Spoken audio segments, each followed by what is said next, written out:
MI6 has always been keen on gadgets, clever ways to outwit the enemy. Everyone knows that this is their present-day headquarters, but in the past, even their buildings were hush-hush. I'm hot on the heels of the real-life inspiration for the James Bond gadget inventor Q. My first stop, the building that housed the Ministry of Supply in World War II. This is now one of the grandest office addresses in London, with a fantastic view stretching from the MI6 building, past the Houses of Parliament, and then along the river right out towards the city. It's not surprising that during the war, Winston Churchill came here to observe the effects of the air raids. Meanwhile, several floors lower down, some of the most secret inventions of the war took shape. Today, this corridor bears little trace of the clothing and textiles department, and even less of one particular office, which was a front for the real Q's lab. But this is where Charles Fraser Smith worked on behalf of His Majesty's Secret Service. Fraser Smith specialised in inventing spy gadgetry. He called them Q gadgets, and his work was well known to the Bond author.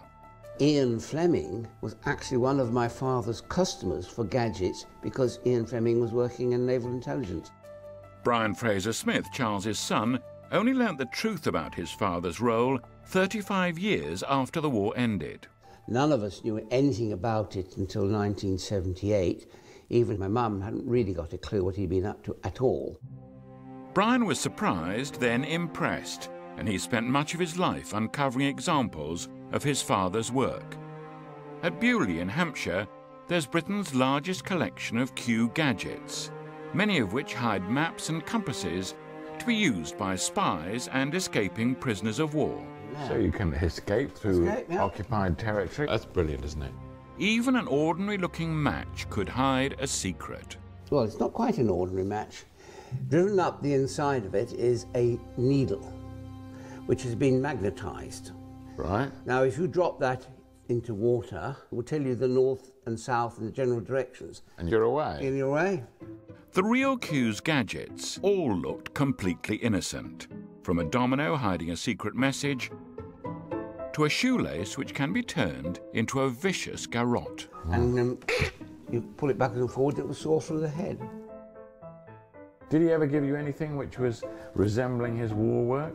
Well, the only thing I actually got was a pipe. Inside this mouthpiece end, you can see there's a gap. So you can wrap around a map, or you could wrap around a piece of paper for writing information down on. And it smoked perfectly well as an ordinary pipe. Amazing. Even to this day, some British spies rely on outlandish gadgets.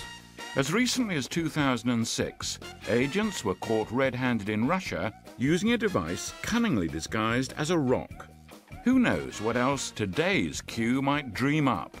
But I can get some ideas from a specialist shop that sells all things spy.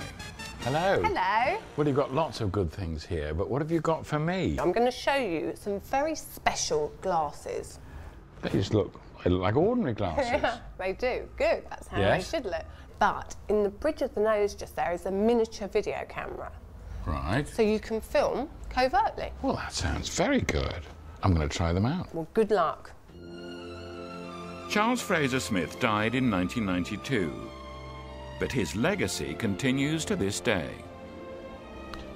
Well, I've got the gear. I think even the real Q might be impressed.